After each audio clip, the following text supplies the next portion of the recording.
Stressed ka ba? Pagod? Overwhelmed? Alam mo, kung oo ang sagot mo dyan, hindi ka nag-iisa. In fact, baka yan na nga ang new normal para sa karamihan sa atin dito sa Pilipinas. At ngayon, alamin natin, gaano ba talaga ito kalala? Okay, ready ka na ba sa numerong to? 7 sa bawat 10 Pilipino. Grabe, yan daw ang dami ng Pinoy na nakakaranas ng stress, anxiety, or depression based sa AXA 2025 Mind Health Report. Imagine mo ha, sa isang jeep na may 10 pasahero, 7 doon may mabigat na pinagdaraanan. So, yung nararamdaman mo, it's very very common. At yung 7 out of 10 na yan, hindi yan biro. Kasi para magkaroon tayo ng, a wider picture, isa yan sa mga pinakamataas na rate sa buong mundo. So hindi na lang ito personal problem mo eh. It's a national health issue na. At yung malaking tanong talaga is, bakit? Bakit ganito kalala ang sitwasyon dito sa atin? So, let's get into the why. Ano-ano nga ba ang mga bagay na nagdudulot ng stress sa ating mga Pinoy? Let's break it down. Okay, so tingnan natin tong data. Number 1 sa listahan, with 53%, pera. Financial problems. Yan ang number 1 stressor natin according to SWS. Sunod dyan yung health issues, tapos yung pressure sa work or school, at syempre, yung mga family matters. Sigurado ako, at least isa dyan, nakaka-relate ka, no? Pero you know what, kung sa tingin natin mabigat na yan, may isang grupo na tila mas malalim pa ang pinanggagalingan ng stress. At yan yung ating mga kabataan, ang Gen Z at Millennials. Wow, okay. Tingnan niyo to, 76% stress dahil sa financial instability. Yung sweldo, yung bills, gets. 70% hindi sigurado sa future nila. And ito, medyo bago. 58% loneliness at 57% climate anxiety. Yung takot at pag-aalala para sa kinabukasan ng Earth. Iba na talaga yung mga bigat na dinadala ng mga kabataan ngayon. Okay, let's shift gears a bit. Kasi ang stress, hindi lang yan basta nasa isip mo lang. Kapag tumagal yan at naging chronic, nagiging sakit na yan.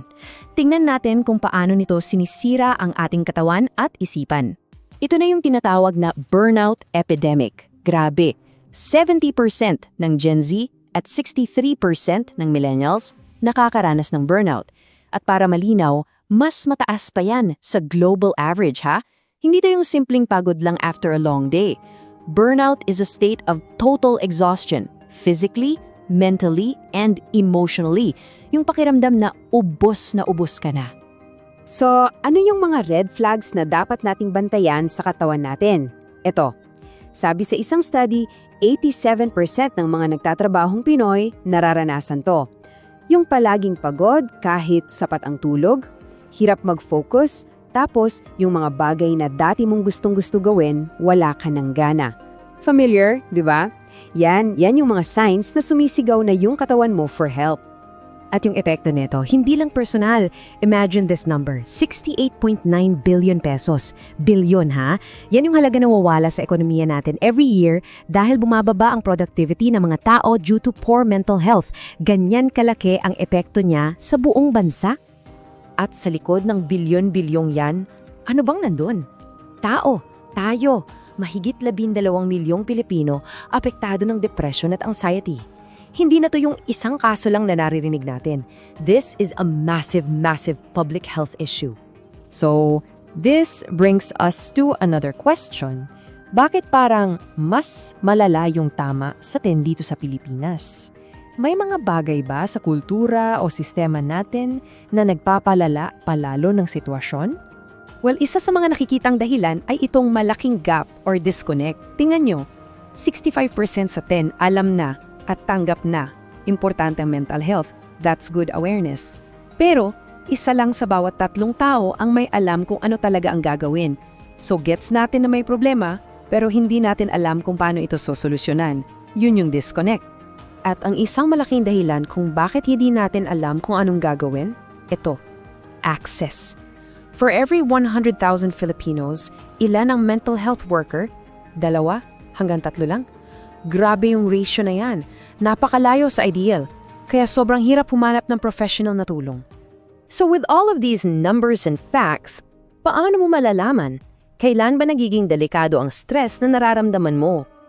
Okay, so napag-usapan na natin ang problema. Now, let's talk about the solution. Ito na yung importanting part. Paano ba natin lalabanan to? Ano ang pwede nating gawin? Ang maganda dito, hindi natin kailangang mamili. Ang laban sa stress kailangan ng kombinasyon. Yung mga tradisyonal na paraan natin, yung dasal, pahinga, suporta ng pamilya, sobrang halaga niyan. Pero we have to admit, minsan hindi yan sapat. Kailangan din nating buksan yung isip natin sa modern support, tulad ng therapy, mga digital tools, at yung talagang sinasadyang pag-aalaga sa sarili or self-care. At kung iniisip mo, sana ko mag-uumpisa, huwag kang mag-alala. Heto yung mga simpleng unang hakbang na pwede mong gawin. First, mag-open up sa isang kaibigan na pinagkakatiwalaan mo. Minsan, yung may makinig lang, sobrang laking bagay na yan. Second, alam mo bang may libreng hotlines ang DOH? Pwede mong tawagan yan anytime. Third, mag-explore ka ng mga wellness apps sa phone mo. Marami dyan for meditation o journaling. Tandaan, yung unang hakbang, yan lagi ang pinakamahirap pero yan din ang pinaka-importante. And of course, bago tayo magtapos, isang napaka-importanting paalala lang. Lahat ng napag-usapan natin ngayon ay para sa impormasyon lamang. Hindi ito pwedeng ipalit sa professional medical advice. Kung kailangan mo ng diagnosis o treatment, please, napakahalaga na kumonsulta ka sa isang doktor o isang mental health professional. Kaya iiwan ko sa'yo ang tanong na to. Ngayong alam mo na ang lahat ng ito, ngayong alam mo na hindi ka nag-iisa, handa ka na ba ang unahin at alagaan ang sarili mo? Thank you for watching Pinoy Mental Health. Don't forget to like, share, and subscribe for more mental health information. Stay informed, stay healthy!